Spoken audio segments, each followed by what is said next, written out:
Noong September 27, 2018, nagulantang ang mga tao sa Baghdad, Iraq dahil ang 22 taong gulang na si Tara Fares ay itinumba kahit tirik pa ang araw. Naitakbo pa siya sa ospital pero binawian din ang buhay. Sino kayang gumawa sa kanya nito at ano ang motibo? Si Tara Fares ay ipinanganak noong January 10, 1996 sa Baghdad, Iraq. Ang kanyang ama ay isang Iraqi na Kristiyano, habang ang kanyang ina naman ay isang Lebanese na Shia Islam. Ang Shia ay isa sa dalawang main branches ng Islam. May 5 kapatid si Tara at lahat sila buong pamilya ay na-convert sa Shia Islam. Isa sa mahigpit na utos sa kanilang magkakapatid ay wag na wag madudungisan ang kanilang pangalan. Habang lumalaki si Tara Fares ay unti-unti niyang kinahiligan ang pagsusuot ng iba't ibang klase ng damit. Kaya nung magdalaga na ito ay dito na siya sumubok magsuot ng mga high heels na sapatos at ng iba pang mga modernong kasuotan. Dahil sa pagiging fashionista ni Tara na lihis sa paniniwala ng Shia Islam ay hindi ito nagustuhan ng kanyang mga magulang. Kaya ang ginawa nila sa edad na 16 ay persahan siyang ipinakasal sa isang matandang lalaki at wala siyang nagawa sa ginawang arranged marriage ng kanyang mga magulang kahit hindi niya gusto itong lalaki. Dito na nagsimula ang malaimpyernong kalbaryo ni Tara sa kanyang asawa. Paulit-ulit siyang nakaranas ng pang-aabuso sa kanyang asawa na yung tipong sinasaktan pa rin siya kahit na nasa harap pa sila ng kanyang magulang. Dito na pagtanto ng mga magulang ni Tara na delikado ang taong ito para sa kanilang anak. Tinulungan si Tara ng kanyang mga magulang na may pag-divorce sa kanyang asawa. Ilang buwan nang makalipas nung bumalik si Tara sa kanyang mga magulang, dito niya napag-alaman na buntis pala siya. Bagamat impyerno ang dinanas niya sa kanyang dating asawa, masaya naman siya dahil maiging ina na siya.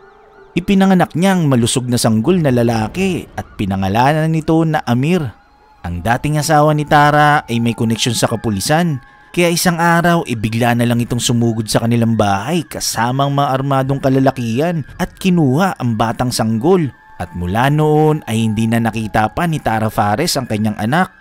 Pagkatapos ng masalimuot na nangyari sa buhay ni Tara ay nagdesisyon nitong magtungo sa Turkey para dito manirahan at magsimula ng panibagong buhay. Sa bansang ito ay mas naging malaya siya sa lahat ng gusto niyang gawin. Dito ay nakapagsuot na siya ng lahat ng gusto niyang damit na wala nang sinumang sumasaway sa kanya.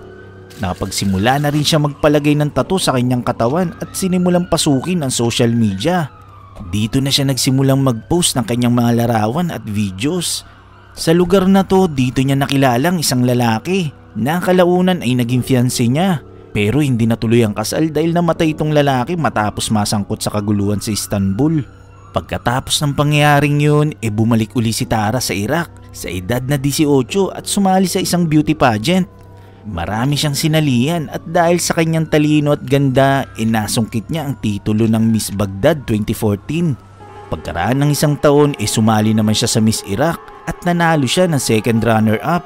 Hindi alintana ni Tara ang posibleng maging banta sa kanyang buhay dahil alam naman natin na sobrang konserbatibo ng bansang Iraq.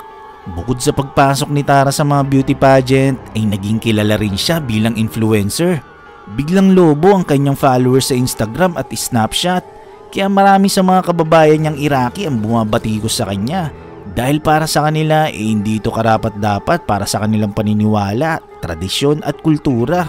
Kumbaga yung mga post niya sa kanyang social media, partikular sa kanyang pananamit, ay hindi talaga nagustuhan ng mga konserbatibo niyang mga kababayan. Mabilis na umabot ng 3 million followers ang kanyang social media account.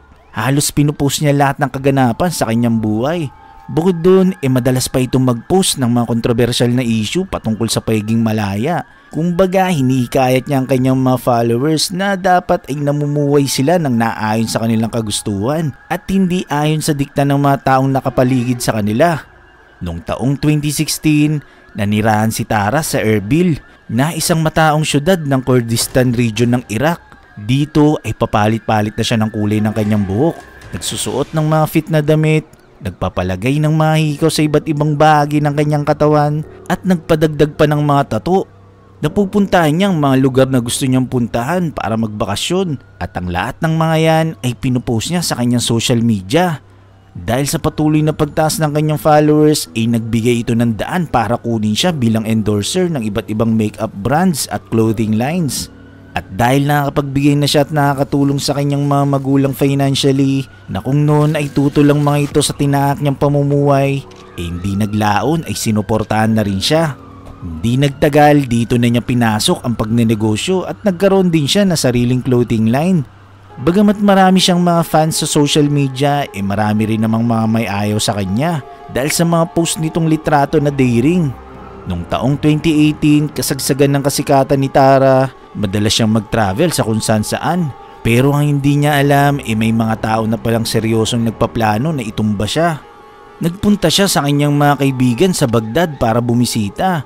Katunayan, pinipigilan pa nga siya ng mga kaibigan niya na magpunta sa syudad dahil marami nang napapabalitang pinatumba ng mga influencers na mga hindi pa nakikilalang salarin.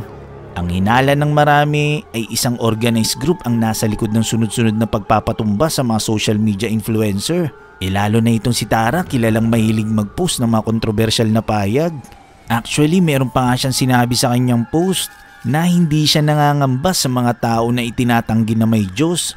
Pero ang tanging pinapangambahan lang daw niya ay ang mga taong hindi natatakot na pumaslang at mamugot ng ulo ng isang tao para lang mapatunayan na mayroong Diyos. Gayunpaman, sa kabila ng babala ng kanyang mga kaibigan na huwag munang magpagala-gala sa syudad, hindi nakinig itong si Tara. Kaya noong September 27, 2018 ay nagtungo pa rin ito para punta ng kanyang kaibigan na si Ahmed. Magkasama silang namili at pagbalik sa bahay ng kaibigan ay nanood pa sila ng movie. Pagtungtong ng alas 5 ng hapon aalis na siya sa bahay ni Ahmed para magtungo naman sa isa pa niyang kaibigan. Bago makaalis hinatid pa siya ni Ahmed sa kanyang sasakyan na Porsche. Pagkaalis ni Tara ay bumalik na si Ahmed sa loob ng bahay at maya-maya ay dito na siya nakarinig ng 3 putok. Agad siyang lumabas ng bahay at nakita pa ang sasakyan ni Tara na hindi pa nakakalayo na umaandar ng dahan-dahan. Pagkalapit niya sa sasakyan nakita niya si Tara sa drive seat na duguan. Agad na dinala ni Ahmed si Tara sa malapit na ospital pero hindi na ito umabot pa ng buhay. Ang nangyari kay Tara ay agad na kumalat sa internet kaya sobrang nalungkot ang kanyang fans sa kanyang sinapit. Mabilis din kumalat ang kopya ng CCTV na kung saan dito nakitang isang lalaki na dumungo sa sasakyan ni Tara saka ito pinaputukan. Hati ang reaksyon ng mga tao sa nangyari kay Tara. May mga tao na ang sinisisi ay grupo ng mga extremist na nainsulto sa piniling pamumuhay ni Tara sa kabila ng paiging Iraqi. Habang ang iba naman tinuturo ang dati niyang asawa. Pero karamihan ang sinisisi mismo ay si Tara. Dahil kung naging konserbatibo lang daw sana ito, buhay pa sana siya hanggang ngayon. Sa isinagawang investigasyon ng otoridad, walang nahuling suspect. Hanggang sa nalimutan na ng publiko ang kasong ito. Maski ang media ay takot na rin i-cover ang patungkol sa nangyari kay Tara Fares.